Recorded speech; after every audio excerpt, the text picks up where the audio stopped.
Welcome back, our audience. Today we are going to be focusing on the real world after campus.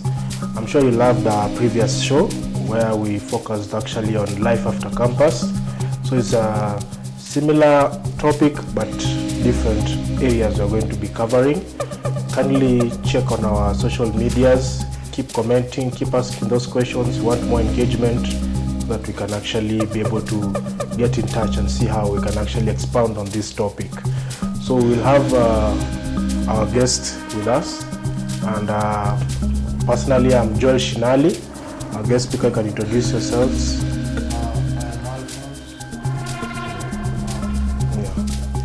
You can just go on, continue. My name is Alphonse. I'm currently doing an attachment at KEBS.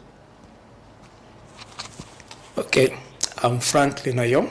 I'm currently working at Teleperformance as an operation customer expert. Okay, thank you once again. Okay, so we'll commence with a small narrative just to focus more and get deep into the conversation. Then we'll get into the interview. So I request you may allow me in a few just to read to you this narration so that we can get into the questions. So let's be honest. Nobody really prepares you for life after campus.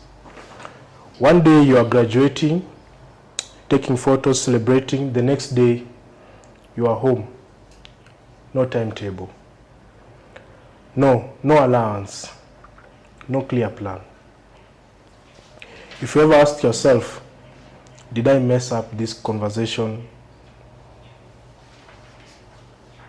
Because this is a conversation for you.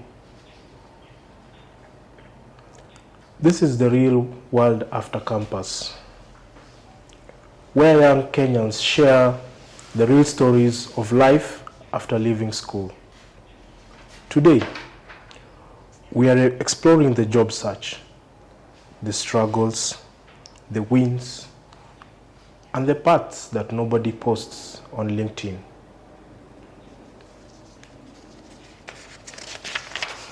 Short narration, so just jumping into the questions, and from that narration, actually, it will actually guide you on what you are going to actually have in the interviews, and it will enable us actually to get deep into what are some of the challenges, and also get to hear their story before we can come to any conclusion.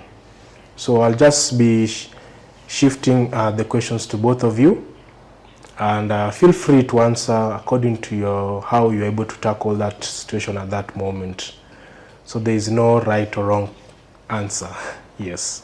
So feel comfortable. So take me back to the moment when campus officially ended. No more classes, no more exams, just life. Where were you when it finally hit you? So you can start with you. Okay, so for me, I studied in Masinde Muliro University. It's in Kakamega. I graduated back in 2019.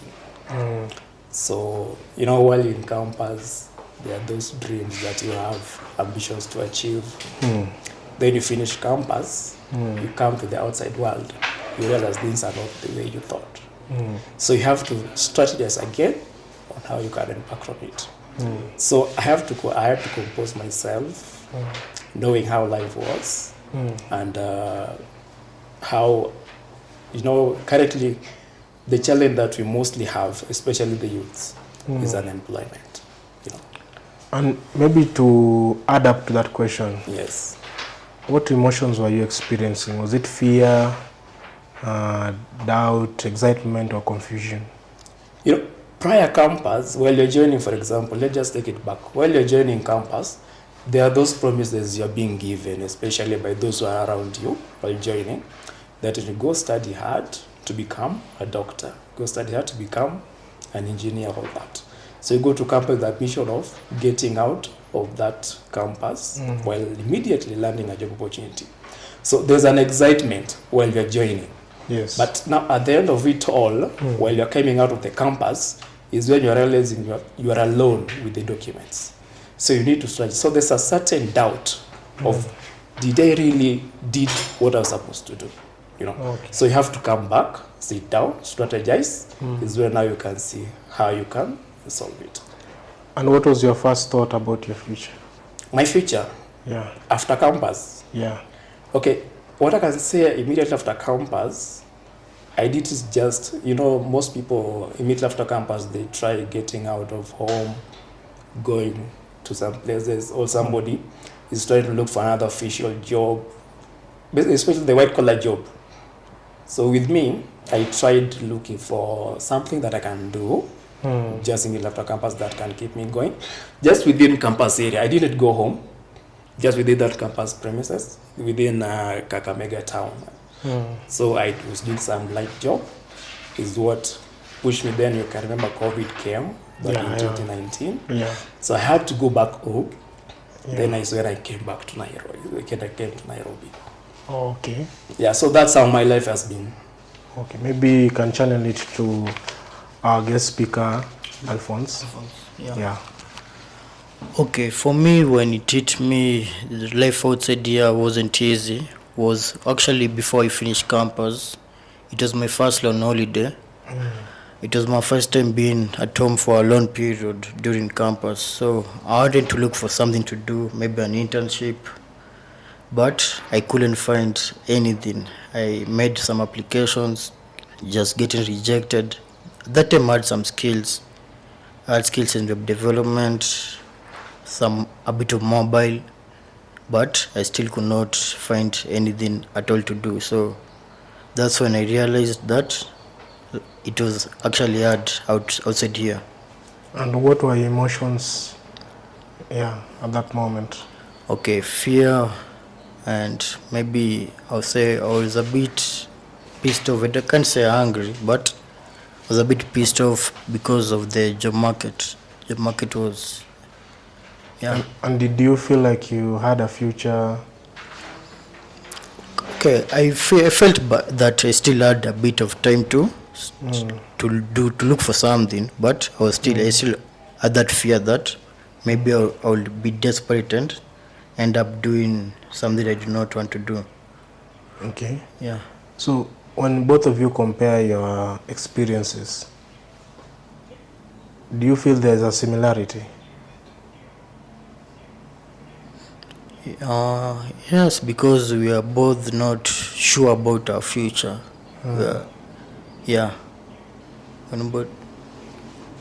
Okay, what I can say, given whatever you have said or whatever I explained earlier, they're almost similar, given that,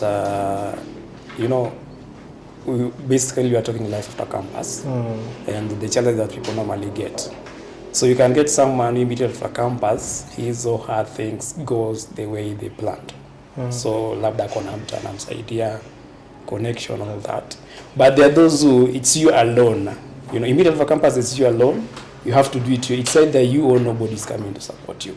So I feel like we are fitting in the same shoes with him, given that he had the right skills. I feel like he had the skills, trying to get opportunity, applying for jobs, but he's getting rejection, which is even normal in the current world. But what I normally encourage you do more applications, then also you try networking as well along with that. But for me, back then, I also tried doing applications. They didn't come through. It's the same rejection, the same scripts that they normally send. But, you have to think. By then, I didn't have even passion in tech, all that. So after that is when I realized, no, let me try and focus my energy on something else. And that's why I'm here. Okay, so what you are pursuing is not actually what you What I was for. pursuing is not what I was doing. Me, I did environment and natural resources management. Okay. Yeah. And for your case, did you also have a change of course? No, I've always had a passion in tech. But, I've always had a passion in tech. Yeah. But did you shift from the career you actually studied for? Okay, that time I was studying software engineering, web, mobile, but now I'm doing data analytics, data science, but it's still under tech. Yeah. Okay. Let's get deep into this. So some students so we're going to the second segment where we'll be handling early job and dropout. I know you are not in that category, but maybe I'd just like to hear your experiences on the same. Some students leave school before finishing in the first and second, third year or fourth year for different reasons. Some leave because they landed a new job. Others leave because they cannot afford tuition. Tell us about a situation maybe you in school, even though you guys actually finalized, you finished your university and graduated. Is there a point whereby you came to a realization maybe in school you wanted to leave?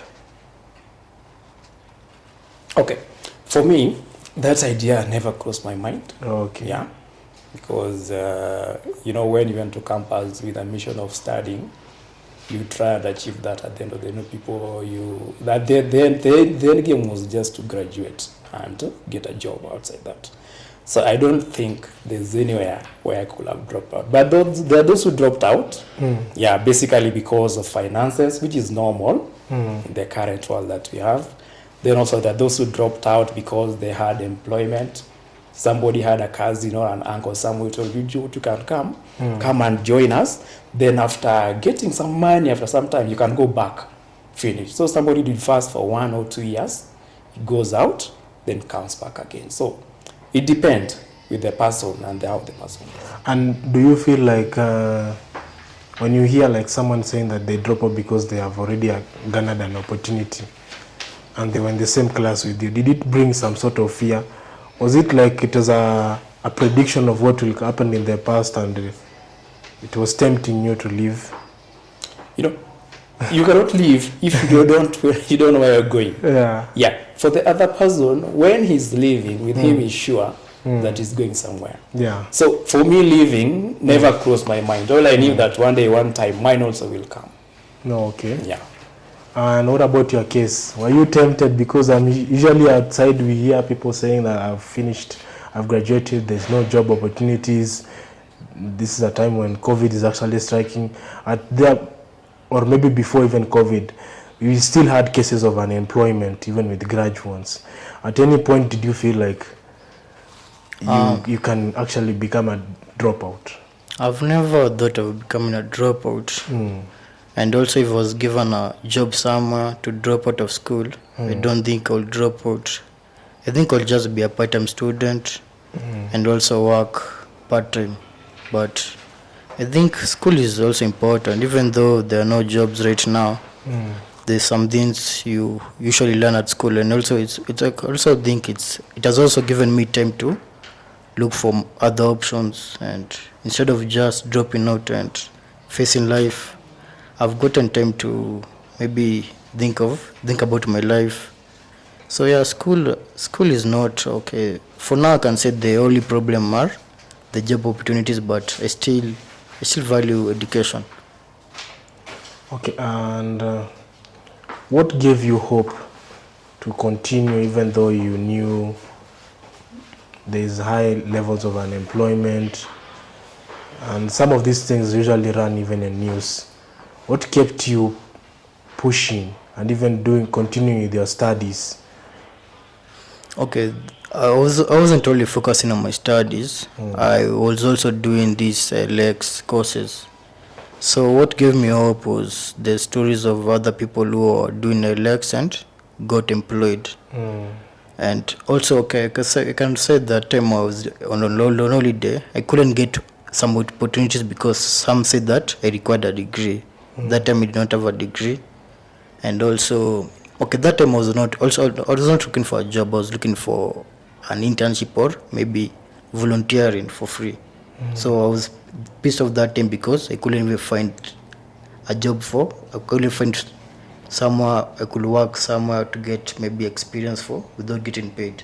Because that time I was with my parents. I did not need money, just wanted experience, but I still could not find. But I can say, okay, can you repeat your question? Okay, even let's forget even that question. you actually spoke about you being with your parents, Yeah. and you even emphasized that you wanted a job for experience, but you couldn't find none. Yeah. Were those like signs of fear already? That Yeah, that's what actually put fear in me and anger, because I saw that's what made me realize how bad the job market is in Kenya. But okay, I got hope from, I was telling myself that I could maybe look for remote jobs. I could, yeah. So I still had hope because I had to, okay, though, because I knew in IT you can take remote jobs. You don't have to rely on the Kenyan market. You can do freelancing. You can maybe even start a startup. So I still had hope because there were other options that I hadn't yet tried. Okay. Yeah. And maybe what do you feel from your side about this? Just reframe the question again. Yeah. The question is, what kind of fears and doubts actually reached you when maybe focusing on what you actually said, that is actually giving work for pardon, you said Okay. Is it also volunteer? you're volunteering for free, and there is no opportunity even for what you're actually giving for free. Did you have such a scenario, or maybe it is your own experience, or maybe all your jobs were paid? Not really. Maybe that was his own experience. Yeah. But for me, I feel like given the current world that we are in, even the current Kenyan market, I don't know if it's other African by the level of job market. The demand is high. There are so many youths getting out of campus with the hope of getting jobs, and yet there are those who had graduated before them still unemployed. So it's just you bulk so many people outside after campus aiming for one job. So that's something that is quite challenging. That's why you can find even volunteering, it's not even si rahisi kupata. Like those are the challenges zinaweza kuwa given the job market vile. Yeah. And even before you continue, when you say it's not even easy to get volunteering jobs, is it that we are learning to get jobs? We're actually going to school to actually get that education to get jobs, or we are supposed actually to go to school to not just fix our minds or to get jobs, but also to create jobs? Where do you feel like everything went wrong? Is that we put more focus on getting jobs and forgot that we are supposed to create jobs, or even do both, or we just focused on my dad got a job when he went to school, I should also duplicate the same? Okay, I think everything went wrong when this idea of going to campus to be employed came up. Yeah, because we were born while people are going to campus. So we had to just follow their system. You go to campus, get a job, assist your mom, build home, marry, all that. That's when you're being considered to be successful in life. So there's no one, even when you're in high school, I can't remember a teacher coming and telling me at Franklin, study hard, you go to campus, after campus, you'll now be business minded, start creating your own jobs and all that. No, it was all about go study, after campus, be a doctor, be an engineer, all that. So I think that's where the problem is. So given that there are no job opportunities as now, and there are so many graduates outside here, so we are competing for very few number of positions. Yeah, and also the skills. The skills vary. You could be having a specific skill, but it's not relevant to that job opportunity that's being needed. Yeah, so that's also a challenge. And what's your take on the same? I will say this: the problem might be what we are taught on campus is different from what is required on the outside. So we might be taught, maybe, okay, I can say the current education is outdated, because for a person in tech is evolving fast.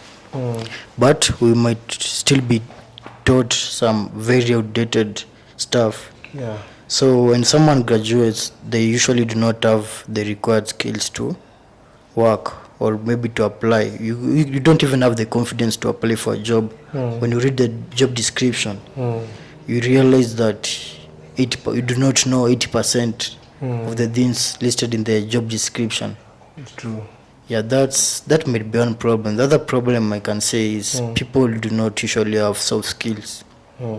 People who cannot communicate, they do not have problem solving, they can't do teamwork. Yeah. So that is usually very important. People, the HRs, the people who employ you, they're going to look at those skills. Yeah. So that is another problem I can say my age group usually has. So I think I can give him to add more if he has. Okay. Even before you add more, I think we are going to take a break.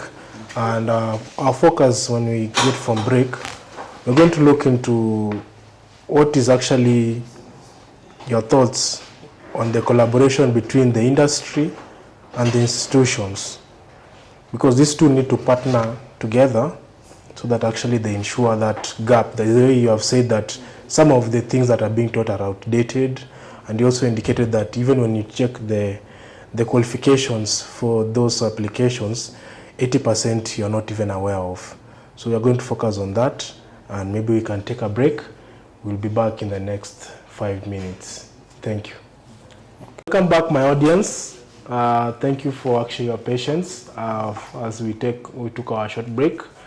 Now we're going to be focusing on the question that we left pending, the gap between the industry and the institutions. And we are going to hear directly from the graduates who actually are now working, and we're going to hear their view, because now they're going to tell us how they felt, what's their view about that question, what was their expectation, and what are some of the solutions they feel can actually be maximized in terms of filling that gap in between those two. Because actually from before we were actually looking at an angle whereby he was telling us that when he's actually applying for jobs, 80% what is required, he can actually not even be able to facilitate. And yet he has actually graduated. It's not like he's actually someone who has not yet gone to the institution, but he feels like he's not confident enough actually to take that position. So back to you, my guests. What's your take? Okay, I wanted to maybe correct you. I'm still in attachment, not yet a graduate, but I've experienced applying for jobs, looking at job descriptions and realizing that I do not have most of the skills in the job description. And I'm already done with the coursework at university. So I'm sure this is a problem that many youth face, majority of youth face. They usually do not have enough skills to apply for the jobs, or they can maybe apply for the job but they do not have the confidence. When they go to the interview, they usually fumble because, so I wanted him to maybe add on something. Maybe before he adds, about the gap between the institution and the industry. What is your take? There is a huge gap because the current things you are taught in the institutions is a bit outdated.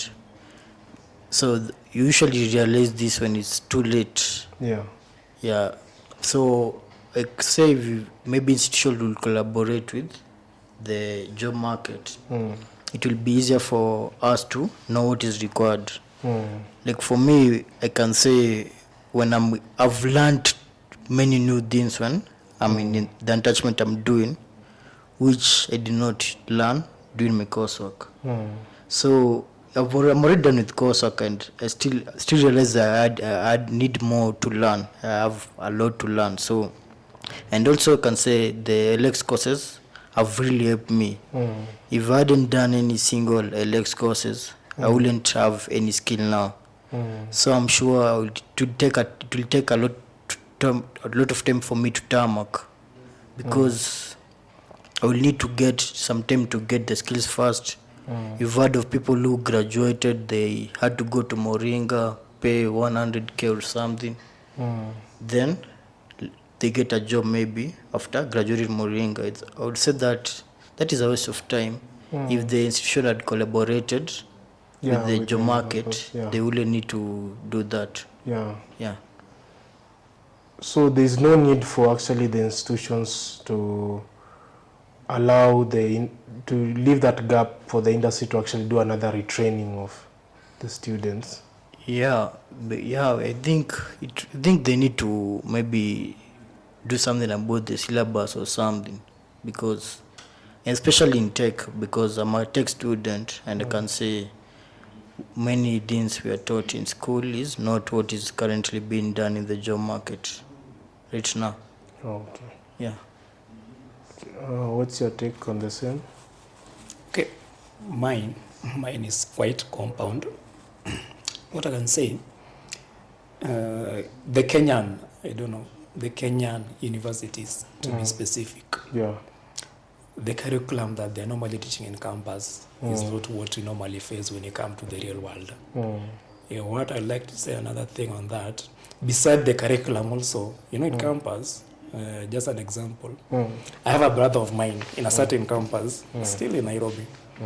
He's doing applied statistics and economics. That's a quite complicated course. It's need a lot of learning, training, not even remote, it should be physical. But brother can tell me that in a whole semester, a lecturer only comes once. Until the deadline when now the exam is near, is when they're being given some few assignments to do. Then you go to an exam room, you know nothing.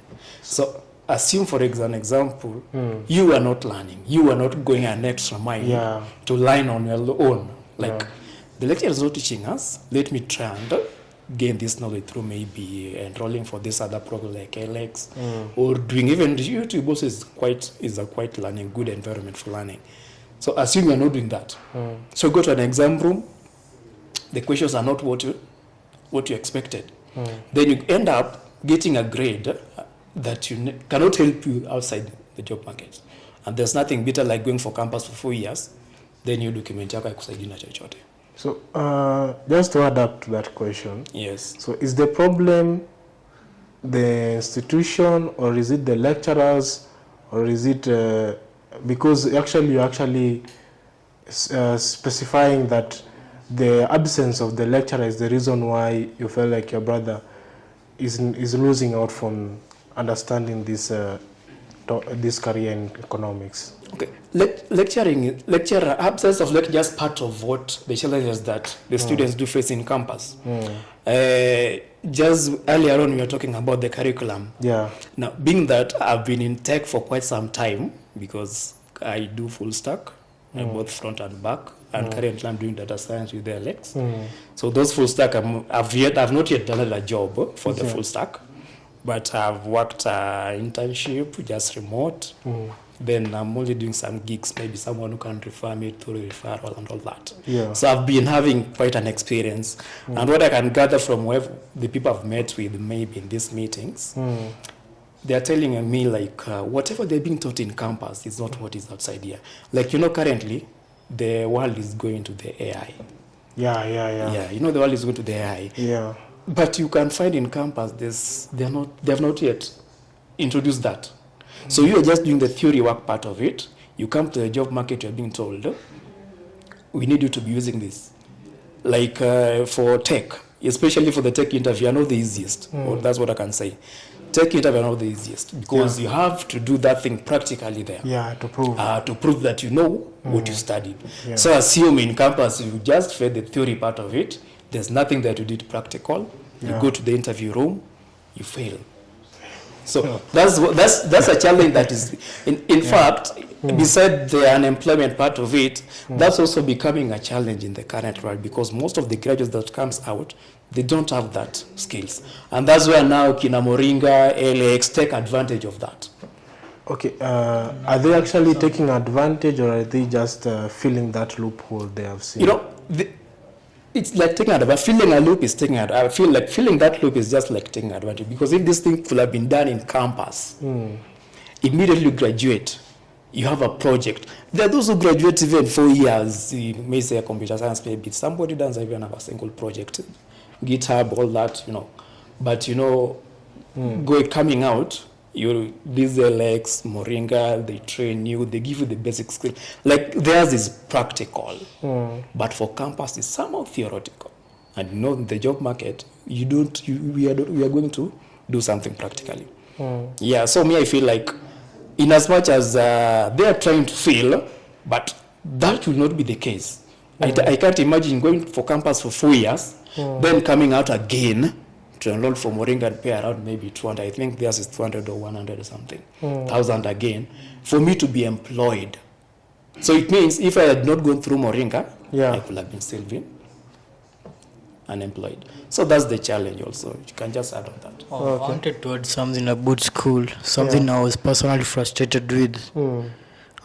During exam, being told to write codes on the paper, some simple codes that AI can write. Okay, that really frustrates me because I think campuses can give us maybe better exams if you're going to be graded and look for jobs with it. Because if I'm going to maybe sit in class and write some code that I don't think it adds value to me, that's what I'm personally, for me, I was frustrated with that. Because that time I was maybe doing parallelly Alex and school. So I realized there was a big gap with what we were doing in Alex. We were being told, given practical real world challenges, like, or maybe hard projects to do. Maybe those one I was doing, which was Alex software engineering. I remember being told maybe create your own shell for learning C. But in school, I remember being told maybe on exam maybe to write a code that adds 1 + 1. So you can already see the gap. Someone doing Alex and someone doing university, there's a big skill difference. So when the two people go and apply for a job, it's obvious that the person doing Alex is going to be picked over the person doing university. Maybe before you continue, a question may be asked, and I think both of you maybe can give the answer. How often should the universities or maybe the colleges or any other institution that's actually giving that educational knowledge to the students be revising their coursework so that actually they match up with the industry? I think every time they're recruiting students or every intake, they should there's somebody who should be responsible of looking for there's someone who's out there and also in school, responsible to come and tell them that this is what is required. Okay, it doesn't have to be coursework. They can maybe add it as an activity, or maybe the projects they are given is supposed to match the real one. Maybe if I'm a lecturer, I can give you a project which I know if you do this project well, you'll have the current skills required outside. I think am I clear? Or you're clear. You're clear. It's just that I wanted to know, like, should they be doing it because you're saying during the intakes, but you see, like, something like AI just came abrupt, and this is something that actually can shift the whole coursework. So should it be quarterly? Should it be per semester? Should it be semi-annually? I can say, okay, it's not realistic to do the revision every intake. So I'll change my answer to maybe the assignments and projects that they are given should match what is being done outside. Maybe right now people are using AI to do something, maybe automation.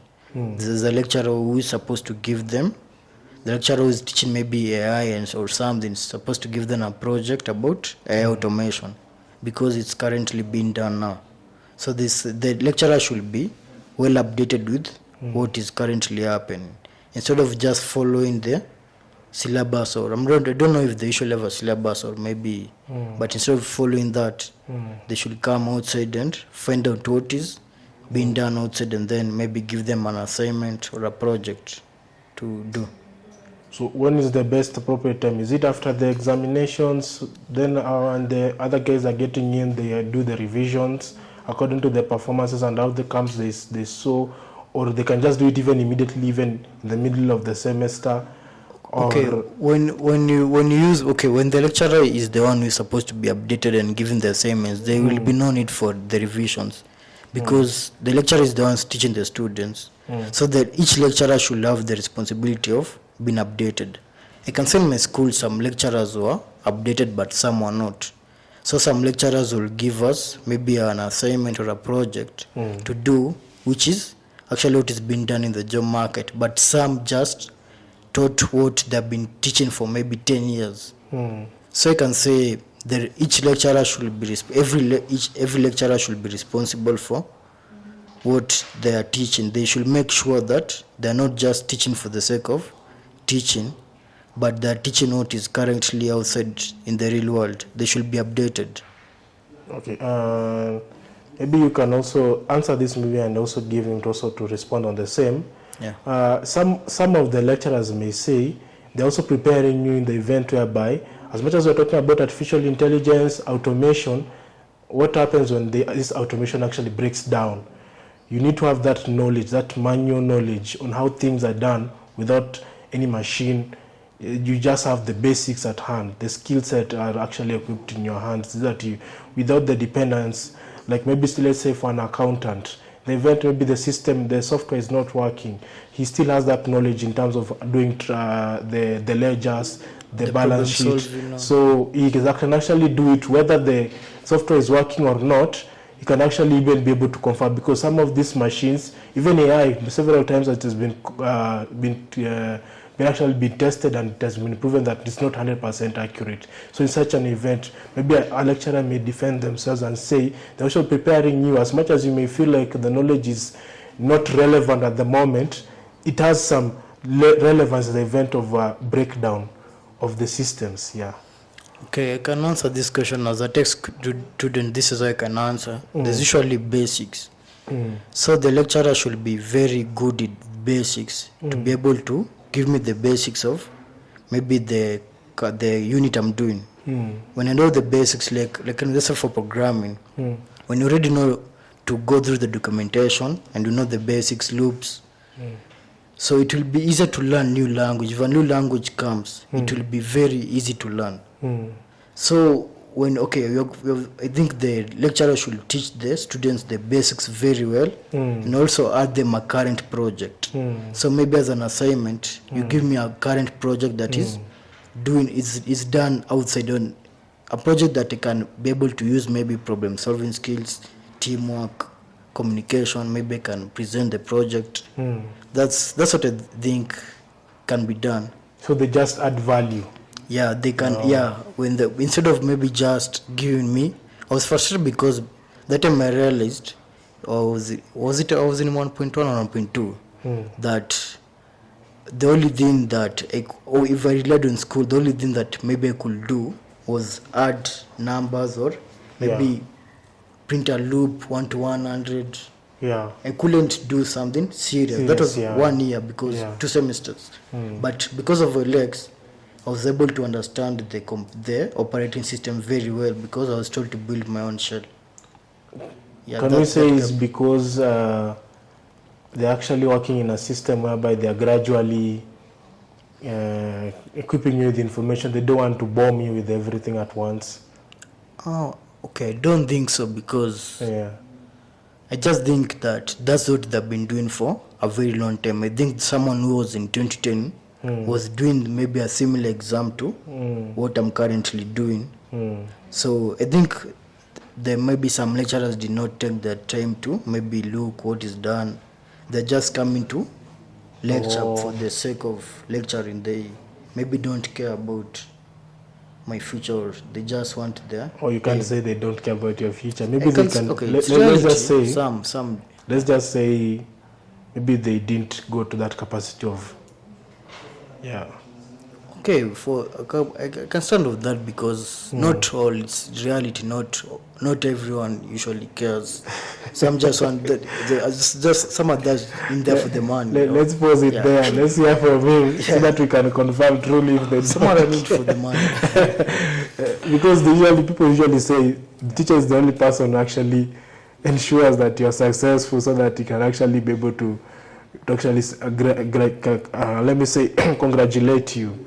So if we actually reach a point whereby you're saying they don't actually care, Some. I said some. or some, Yeah. even if it's some, then it means that we are doomed. But you disagree? Do you think all lecturers Maybe about you can start from the top. I hope you may remember the questions. Maybe you can start from the top. Basically, I don't remember. I'll just start with whatever you said. Or maybe let me just loop you in. Yes. Some of the questions were, first of all, we're actually looking at the relevance of the lecturer, because he pointed out that some of the lecturers are not actually revising their work. Whatever he taught in 2010, actually what is duplicating, and it was a problem. Another thing that we saw from actually what he said is that also we need also to have that revision, the revision of works, so that the questions were, how often should we actually revise the question? Then I think this question, I hope I remember, we were actually asking on whether, let me remember, sorry, apologies. We actually are asking on whether those, whatever they are actually training you, the gap between the institution and the job market? The gap between the institution and the job market, yeah. Okay. So I'll just go bit by bit, and I'll just handle the one that will come in my mind from the ones I've mentioned. Yeah. So just to start with this question that you said, whether I think lecturers are the same in terms of teaching or caring for the students. Okay, I feel they're different. They're not the same. Because, these lecturers, most of them, that's not the only thing they're doing. Some of them are maybe involved in other institutions as well. So a lecturer can come to a class, do some shallow teaching, go to another place somewhere. So there are some, for you might feel like this person he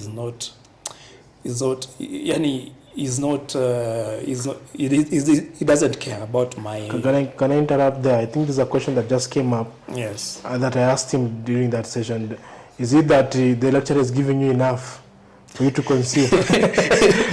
For us, we are being based on tech, and tech is a very wide area. It's a very wide area. Yeah. You go to computer science, then you realize, no, I need to go to do cyber security. Yeah. I need to go do the science, software engineering, front end, back end. So there are a lot of things. So for me, I think for the lecturer in campus, they give you the basics. If it's basic, I do believe they do give. But now, on the practical part of it, that's where they draw the line. If I was to say, that's where they draw the line, because they can give you, the basics. Even a lecturer can send a PDF. And in fact, most of them, they normally do it this way. They don't come to lecture, let's say for the beginning of the semester. Then in the mid-semester, they send you some few PDFs having some Python codes that you personally you don't understand. So then exam comes and all that. So for the basic, they do try. But now for the practical part of it, when you're supposed to build a real project, because that's now where the job market lies. Building something that is solving an issue. That's where the challenge comes, because you don't have the skills. Maybe to add to that before you continue. So should we consider prolonging the semester so that actually the lecturer can actually start? There's no need of prolonging the semester. Yeah. So let me ask you, for how long does Moringa train software engineering? It's around 8 months mostly. Yeah. And there's a time I had people comparing Moringa software engineering with computer science degree. If you compare they're almost the same in terms of skill wise, but it's only that the current world has given a degree more value compared to a technical training. And that's where also we think we also need to check on that. But when you are stating your answer, you are saying that it gives the lecturer gives you a PDF with the codes, and you don't even know the basics, like even the definitions, even how to come up with those codes. So yes. And that's why I came up with that question. What kind of a structure do you feel could have been effective when you joined, actually could have actually leveled you to that point whereby even if you get those codes, now you can take it from there and continue. Okay, for me, I feel like let everyone do their role. If I'm a student, I'm there to learn. If you're a lecturer, I'm there to teach me. If I come to class, I'm supposed to be trained on how that thing is going. If it's about data structure, you're supposed to begin it from the beginning to the last. So the problem is they come, give you a little bit some theory part of it, then they send you a PDF for you now to read the rest of the content by yourself. You see, so it means this person he had the opportunity to teach you, but he never maximized. So there's no need of extending anything. I only feel like lecturers just need to do an extra work on that. Especially on tech, I feel being that it's more practical, they need to invest if it's amount of time. It's as much as you might be having many things to do, also you're being paid to train that student as well. And maybe let's specify, are you talking about a public institution or a private institution? Okay, for me, I have experience with public, mostly because I've gone through public. I've never had experience with private. Yeah, so I'm arguing from the public perspective. Yeah. And some of the lecturers usually say universities is a place for to gather more knowledge, and they don't want to spoon feed you. So they want you to go an extra mile to the library to do research, also on what you have actually been able to equip yourself from the PDFs, so that you can actually come with some bit of an understanding and also references. And that's why some of the time, not everything may be actually be poured in the PDFs. It's actually like an intentional direction to direct you actually to do the actual research. What do you think on that? Okay. Sharing a PDF is not a problem, but the issue is sharing it to me without giving me more content of what it's all about. That's where the issue is, because as we had agreed earlier on, I was telling that they give you the basic theory part of it. Let's say, for an example, a topic like, because I'm currently handling machine learning, so there's a topic called linear regression. Under regression, there's linear and multiple regression.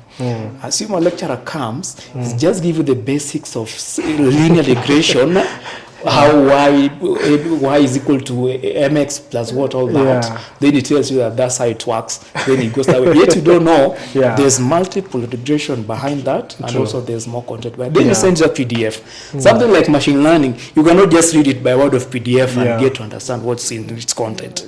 Even if I was to go in the library, and you can see with LX, in as much as self-learning, there are those tutorials that they have there.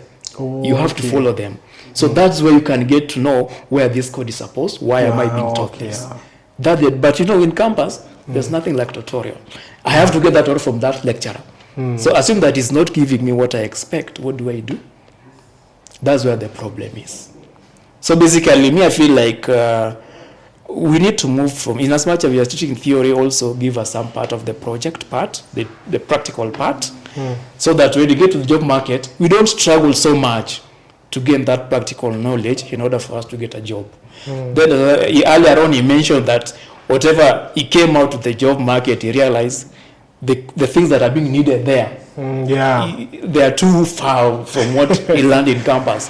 It's true, by the way, it's true, because you can go get a job, let's say if it's a full stack developer, they're asking you specialize mostly on backend, they need to have some, let's say, knowledge in Node, and all that, if you're a full stack developer. And let's say that Node, the lecturer never taught totally. He came and did some part of the front end, React, Juju, akaguzaguza kacha. So that's why for tech students, they always say tech changes with time.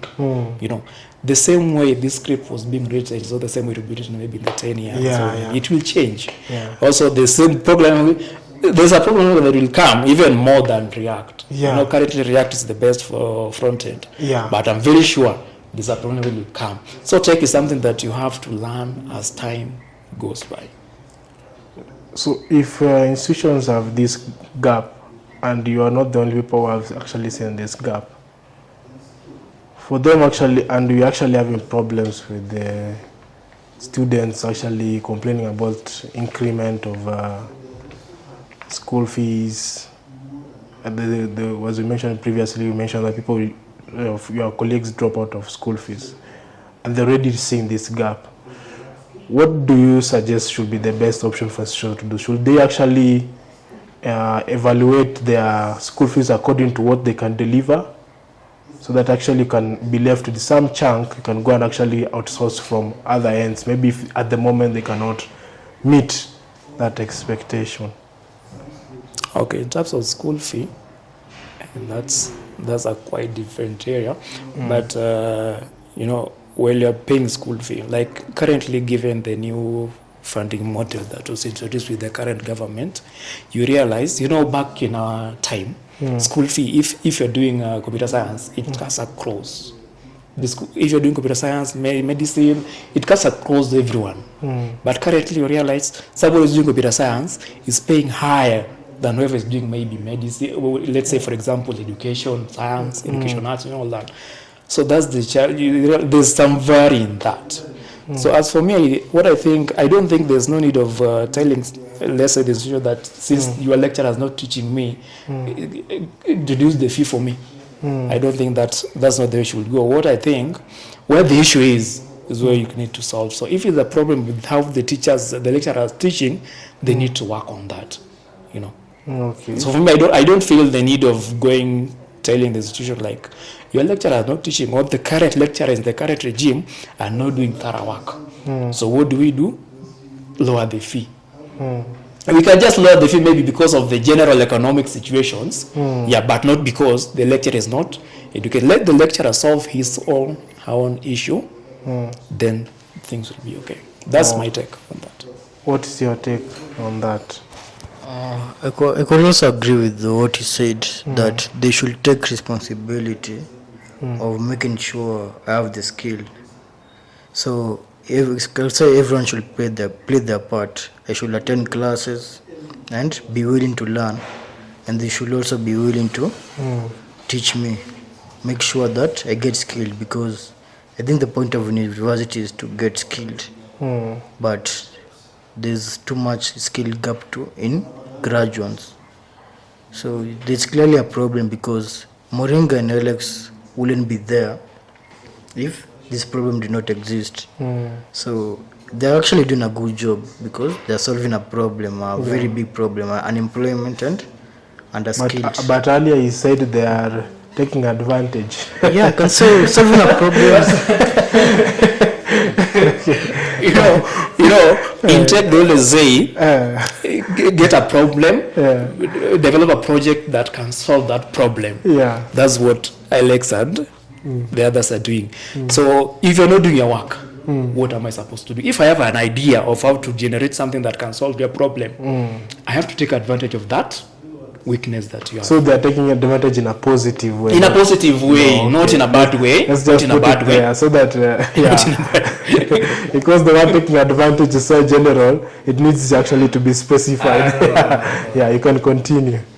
Okay, I was talking about them doing a good job. Yeah. They're doing a good job, because I will not be having any skill, right? Okay, I will be having very little skill right now.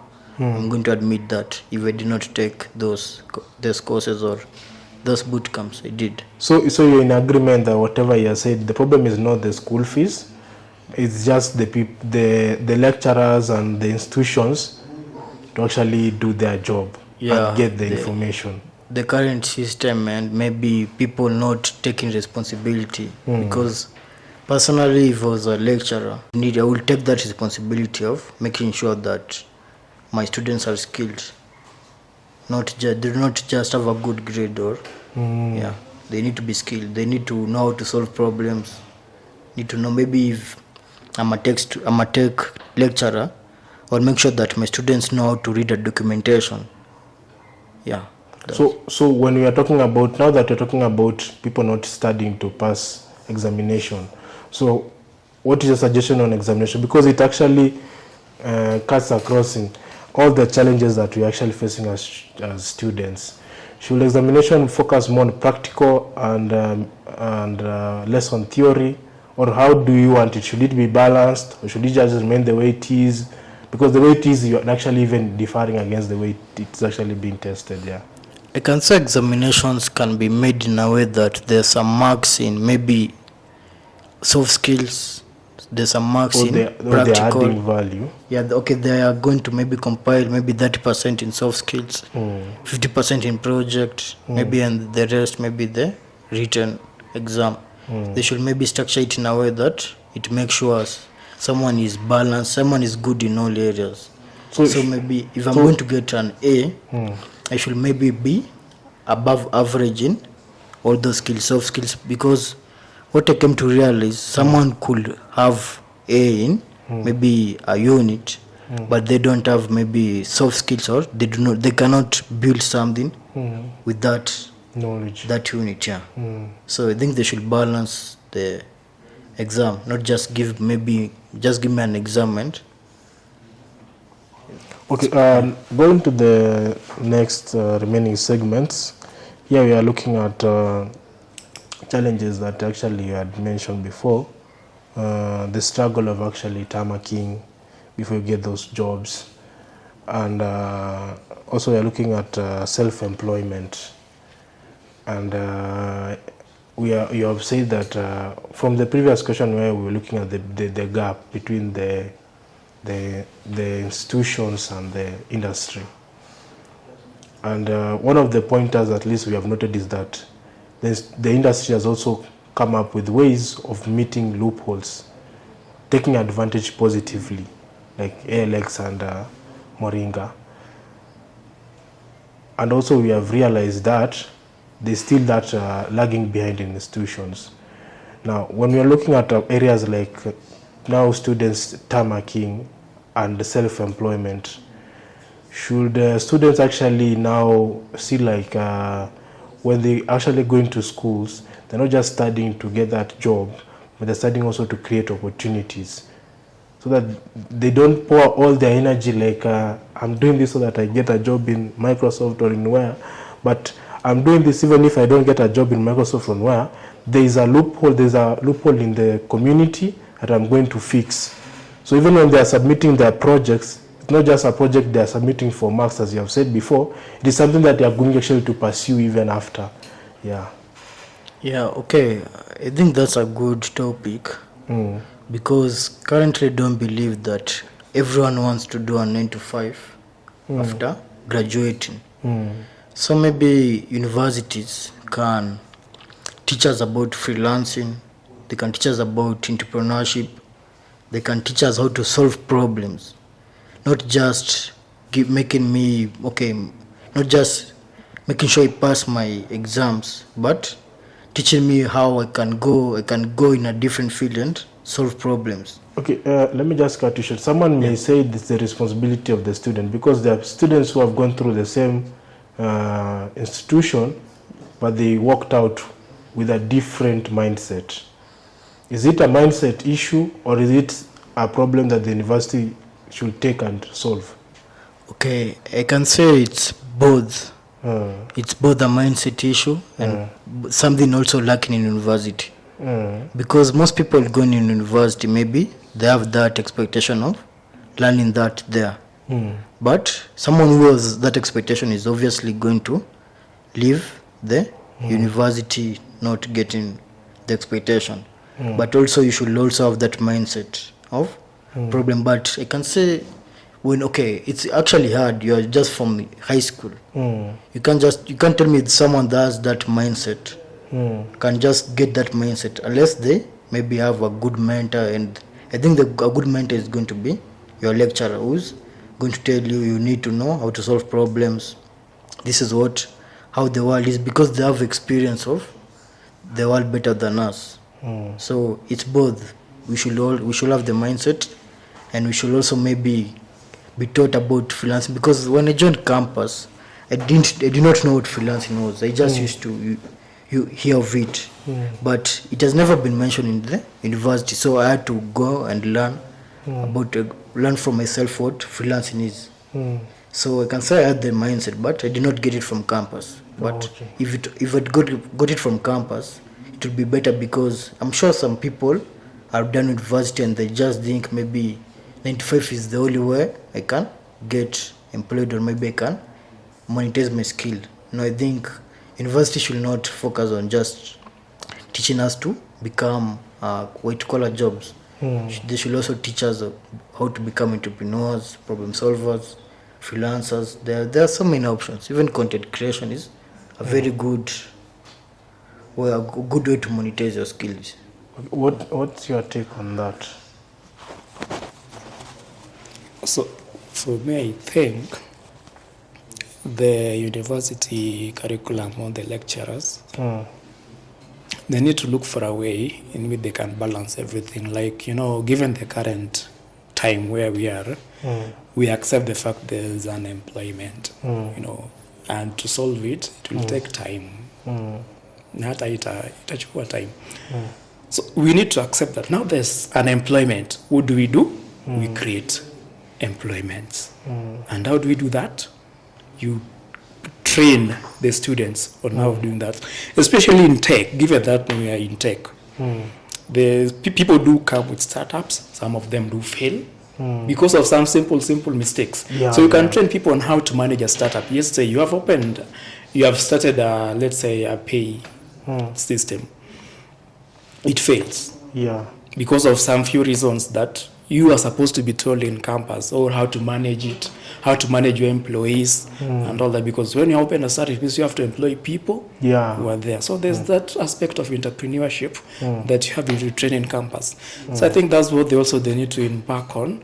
Not only embarking on, let me train you Python. After learning Python, I sit you for a CAT main exam, you go out of campus. No, you need to train me after now. Let's say that now I've learned that Python and opened a known company with that. How am I supposed to manage the system? Those are the skills that they think they also need to embark on. Maybe just to cut you short, Yes. Can institutions say that they usually offer that with these common units, where we have entrepreneurship, we have business law? Yes. Those common units, the institutions can say that they usually offer that, but in common units that actually students actually learn? Okay, for me, I'm addressing specifically on the tech. Oh, okay. Yeah, I'm talking just specifically on the tech, and that's where the issue of startup come in. Yeah. Most even the challenge that normally startups have currently, it's somebody opens a startup, then it fails. Maybe because of finance and all that, getting donors becoming a challenge. So there's some things that you need to learn on how you can market yourself also. Because if you create a startup, we need to know what you are doing. We need to know your company. You can't only just have a website and tell us that you are referring to a website. We need to know what basically do you offer. That's where the aspect of how do you do content creation come in. So universities, when you're studying tech, they were not facilitating any such units that cover such? I told you I never did tech in campus. Oh, okay. Oh, yeah. You did something. So tech, those are knowledge that I have generally. Oh. Because I also have siblings who are going through campus. We share a lot. But forget even tech. When you're studying environment, yes, were such units actually being offered? I never saw something like you can go open your own business and do that. No. Yeah. So the most of the common courses that I normally see during our time, as things like course 100, I don't know, it was communication something. Oh, communication, HIV/AIDS and something. Those things that they don't apply in the real life situation. So what I'm trying to say is, by then there was nothing like current content creation. But currently you can see content creation has helped people.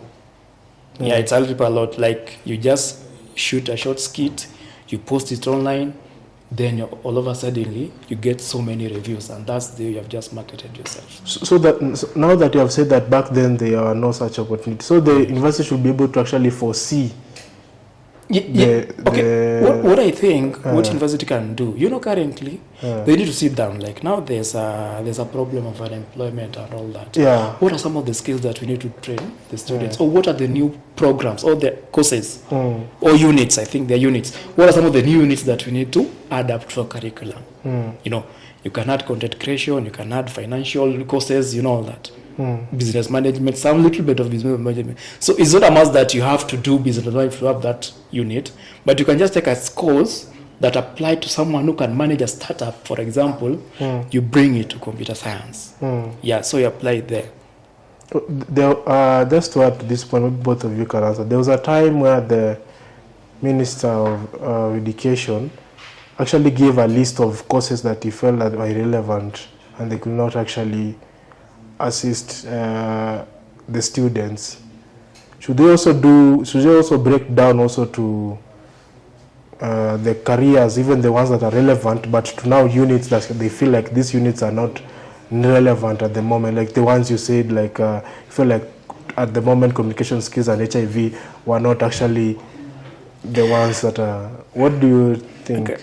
According to me, regarding that's also a point. You know, we have so many courses, but given the job market that you have to accept, not all courses are marketable. Yeah, that's truth. So there's nowhere somebody can be doing a course. I can't even remember an example, but still say some course, some less course.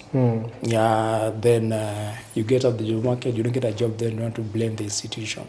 It's just that course is not marketable. There's no demand for that skill that you learned.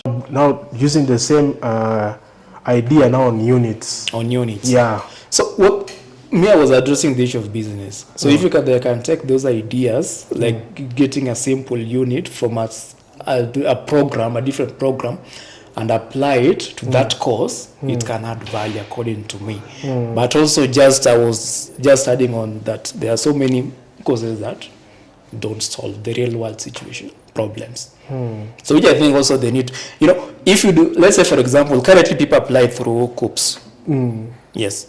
And you, for example, currently, let's say you assume you have got 60 points. And maybe you had a dream of becoming a software engineer, a computer database administrator. You can't do that. Yeah. So somebody goes through the courses, he fails, then he only selects some courses that himself was not willing to do that course.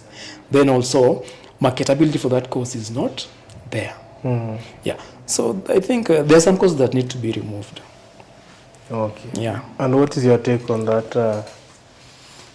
Okay, for me, I would say I will just make sure that every course solves a problem or can be practically used. If a course does not solve a problem or cannot be practically used, it means it's irrelevant. So that's what I can say about that. Yeah. Okay, as we conclude, do you feel like there's any hope in the institutions? Yes. Is there anything that you feel like you gained? Yeah, I know we have focused so much on the negatives. Can we say there are merits in these institutions? Yeah, there are very many merits. You get to network with people. You get to learn more about, not just education, you can learn about life. But, there are good lecturers also in campus. You get good colleagues, or can say maybe classmates. There are good classmates in campus. You learned a lot from them. The facilities are good. Yeah, generally I can say, there's so many merits. So, yeah. And maybe on the education point of view, now you have just forget the people who actually assisted you and guided you. Are there still items that you feel like without the university you have never understood or never gained, and even whatever you have gained, it has been like it was an eye-opener for you? Now you just added value on what? Yeah, I can say maybe some lecturers made me understood a lot of things better. Without those lectures, I wouldn't get some basics of what I'm doing now. So some lecturers did a great job. So I need to give credit for that, credit for that. And yeah, I can say that some lecturers made me see life in a different way and also gave me the content I need. So basics, yeah. So from that you feel that universities are still relevant, just adding value? Yeah, universities are still relevant, but there's still a lot that needs to be done. Oh, okay. Yeah. What is your take on the same? Okay, for me, I think university is still very relevant. Yeah, that's what I can say. Yeah. Yeah, because there's this thing.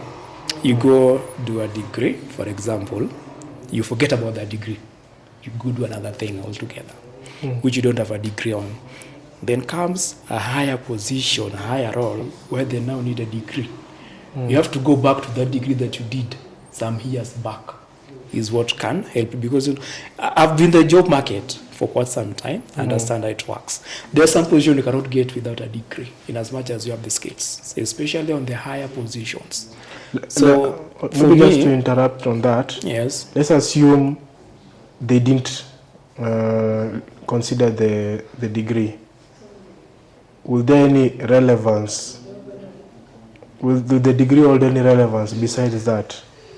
it hold a degree, because the degree is a basic requirement. Yeah.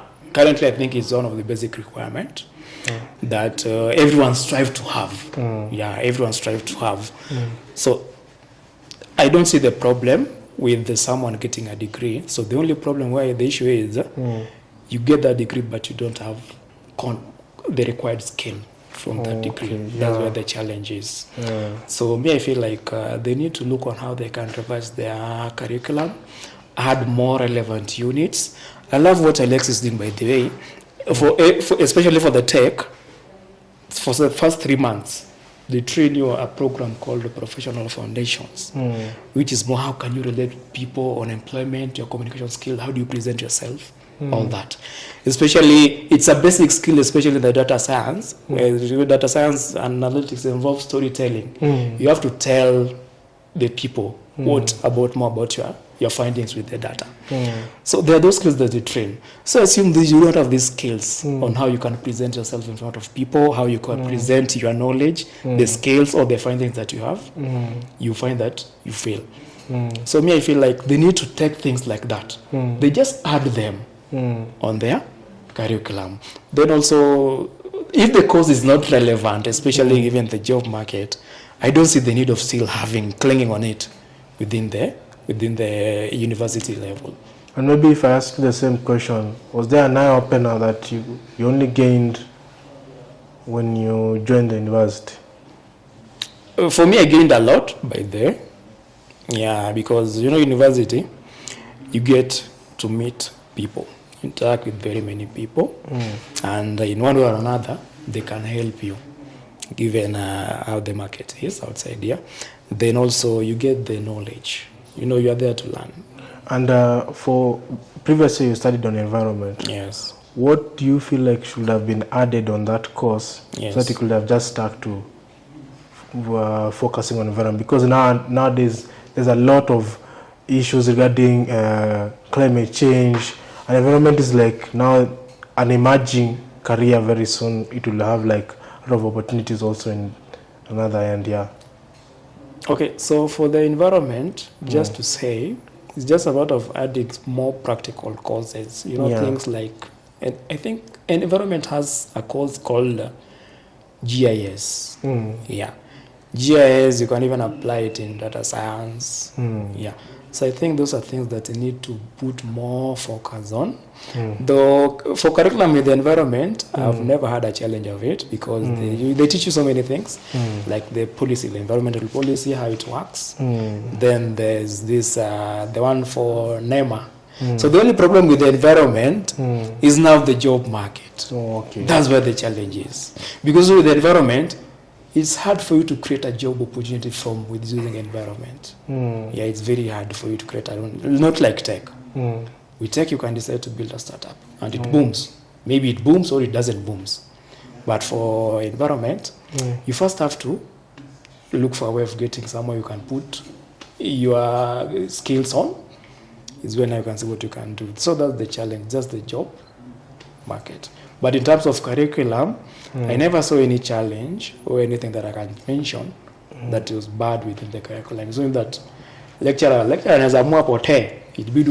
So which is also, those are common things that we nowadays experience in the institutions. Maybe back to environment, as we are preparing for a parting shot, do you feel if they could have taught you the entrepreneurship angle of it, maybe it could have been different, like how to approach these funding organizations, some of the challenges they face, areas that you can actually solve, some of the knowledge that can be impactful. Because I'm sure now that the world is working on recycling, we are all moving to organic because of cancer and all this hype for junk food, which is actually leading to diabetes and other diseases. Do you feel like there's a gap you could have actually filled? Okay. If they could have actually equipped you that. Okay, for the 4 years, yeah, I never saw anything related to entrepreneurship, which I think they could have involved with also. For the 4 years, I never saw anything business-minded. It's just on how you can manage the environment, the natural resources, and all that. But if you could have done that, I think if they can just improve. So that's where now the curriculum now comes in. Like now, they need to improve on such things. So if it's something like being a business entrepreneurship, you need to train your students. You know, the environment you can land NGO clients. So you need to train your students on how they can approach their clients, how they can market themselves, all that. If at all you don't want to be a 9-to-5 person, just want to sell whatever you have, or you have something in mind. Maybe you have a project in mind that you think can be relevant or can solve their issue. So his idea on soft skills is very much relevant. I think that's why also universities are so reluctant on. Yeah, by the way, it might look a very simple thing. Yeah. But if you go to the interview, there are so many things that they didn't look at you. You know, the interviewers, they just look at you. They say, in as much as this man is having the skills, but there's a problem with him. There he's articulating his points, it's not adding up. Okay. Now, because time is not on our side, I think we have gone beyond the expected duration. Apologies for that. Okay. Maybe we can have your parting shot. Okay. And you can give him his parting shot as we come to a conclusion. Okay. For me, it has been a nice interaction. The topics are topics that are relevant in the current job employment world. So, and we'll just see on how we can do, if there is a part of, even the government can even see on what they can do regarding the curriculum of the institutions. Yeah, but all in all, everything has been fine. Yeah, so for the tech, it's just a matter of, tech never fades. Yeah, things come up.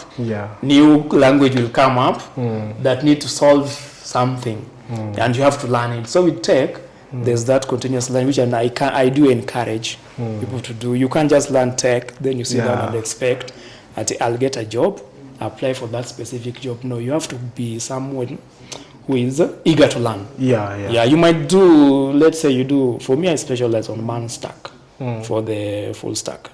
That's Mongo, React, Express, and Node.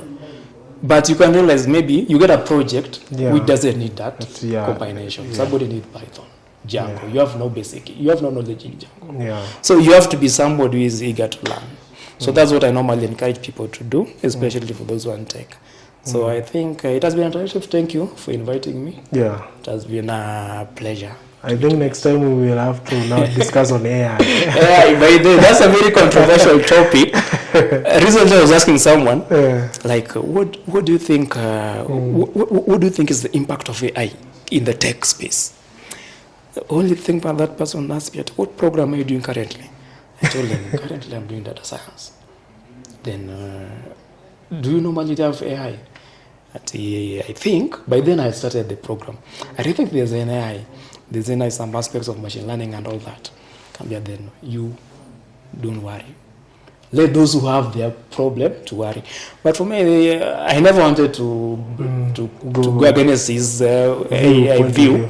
I just made a decision that I'll just do my own research. And what I can say, AI cuts across whatever the program you do, especially. Okay, let's leave it at that suspense. The audience will let them demand for that topic. Okay, I'll first maybe appreciate you for welcoming me here. You're doing a great job getting first-hand information from us. How the reality is. So, okay, thank you. I feel very honored to be part of educating people about how the real world is, how the reality is. Yeah, that's all. Okay. Yeah. And maybe as a small snippet about AI, just to hype the audience so that they can ask for it. Then we have a discussion on the same. I can say AI is going to take some jobs and it's going to create some jobs. That's all I can say. And AI is going to take. People are saying that it's not taking jobs; it's actually assisting. I can say it's okay. Some jobs are going to be relevant. Okay. Let me finish. Yeah, I can say some jobs, the jobs that can be automated are obviously going to be taken by AI. The routine jobs, but some jobs cannot be taken. Because just what to his point, maybe before your answer. Yeah. There's a point whereby Elon Musk is saying there's no need for you to actually study in surgery or medicine, because AI is actually coming to do that. Robotics or AI, they are going to be involved in actually taking charge of that to ensure perfect jobs done. I disagree. I don't think that. I don't think maybe 10 years to come, but surgery is very relevant now, because are you really going to trust the AI to do a surgery on you? There are scenarios online whereby people did it's called a virtual surgery, whereby he was actually operating robotics, and he was actually a country far away. Was it just the robots or with the help? He was actually doing the surgery using the machines, but the machines actually doing the actual work on the whole work. Yeah. Was it the whole work? No, not the whole work. Exactly. They're working with the people, because the machine can go wrong somewhere. So there needs to be a person who's going to make sure that everything is going well. Same with coding. People can web code, but someone who has the basics of the web coding or the basics of software engineering is in a better position to create a better app than someone who has no background in software engineering. They're going to get a bug and get stuck there. So there needs to be someone who has that knowledge to maybe get in and fix. Okay, let's leave it there. Okay. Let me just add a bit as we close. Okay, AI also need human intelligence. That's one thing. So we have to work hand in hand with the AI. So meaning everyone has to learn. If you want to operate an AI, you have to learn AI. So that's my take. Like it will not create that unemployment like it finished jobs. But for those who know how to use it, we'll be in a better position. Okay, thank you. Let's leave it there. Thank you, our audience, and thank you for your patience as we had gone through on the real situations that actually people go through after campus and the world out there, and they've actually gone broad from the institutions to the industry, and also they have gone broad and also focused on also some of the key factors that actually need to be actually considered in not only universities, but also that are relevant also in the job market, because if they're not considered, maybe the career itself will actually not have relevance. And we actually even going a further ahead, also looking at also areas like AI, which is actually a topic that we feel like maybe it's upon you actually to inquire more on whether you want such a discussion, so that we can broaden beyond now the life after campus to AI and see like what is its impact, what's the effect, and how it's going to affect the students and also the working lifestyle and also the industry as a whole. So thank you once again. Request to you just follow up and on our social media, subscribe, comment, like, and also keep in touch. Ask questions on the comment sections, and also push on any other deep sessions, deep topics that we had left out, so that actually we're able to engage you more further in our next episode. See you then. Goodbye.